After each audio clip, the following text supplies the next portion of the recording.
Tropical storm Hilary has formed, and it is already starting to look quite powerful, even though it only has 40-mile-per-hour winds for now. That is not going to last for long, so go ahead and like, subscribe, and comment. Let's get right into this weather update.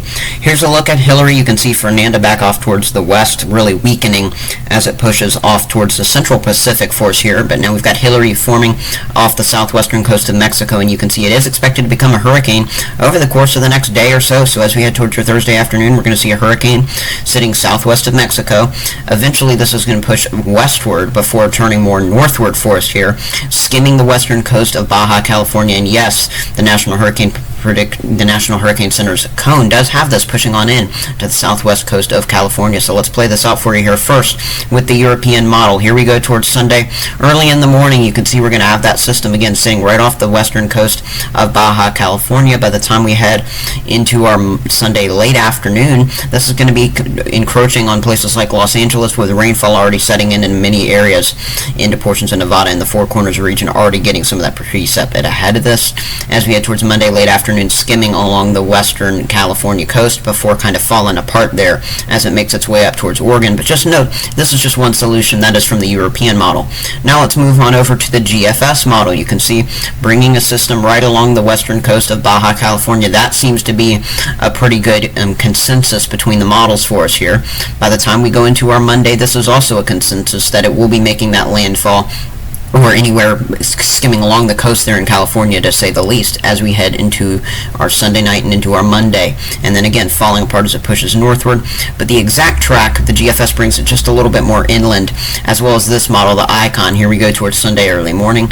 Again, not too much going on in terms of USA impacts other than some of that heavy rain that's going to be out ahead of this. As we push into our Sunday late afternoon, you can see more of that precipitation moving on northward. And again, heavy bands of this pushing on up a day or two in advance, and that enhanced rainfall will come even before that. So let's take a look at your intensity scale for us here. Most of the models bring this up to a category 3 as we head between the 18th and the 19th for us here.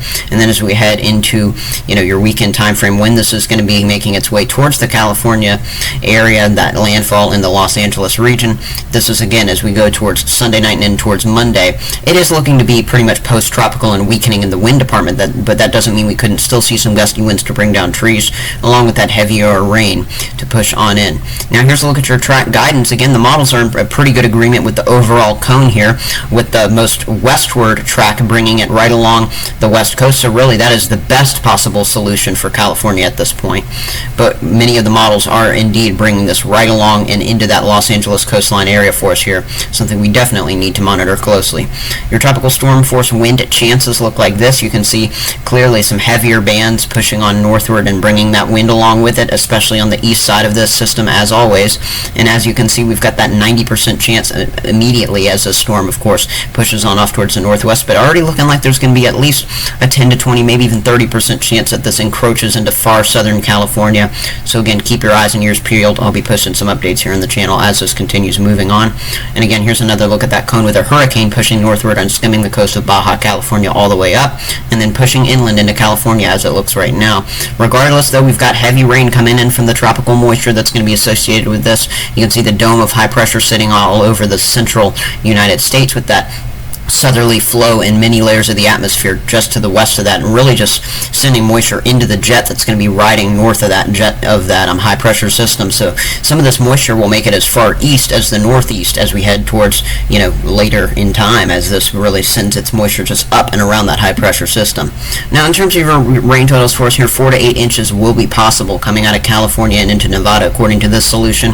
That has been a consensus I've been seeing, especially between the Icon and the GFS models, though the European model does tend to be pretty accurate, so we definitely want to see what that one shows. But that would be a further westward track of the heavy rainfall, and a little bit less rainfall as well. But nonetheless, some of these rainfall totals, that's 6.4 that my little cursor's on there on Radar Omega, but some locations could see 9, maybe even 10 inches of rain with the maximum model solutions that we're getting out of this. Wouldn't go as far to say that a foot would be impossible either. And yet we start to see some of those impacts as early as Friday, where we'll at least see some level 2 out of 4 flooding chances begin to push into portions of Arizona and Utah, indirectly associated with that system as we get some of that moisture to flow on in from the Pacific. Thank you so much for joining me here. Here are the credits, everyone. Please like and subscribe, and have a great day. I'll be posting more tropical updates.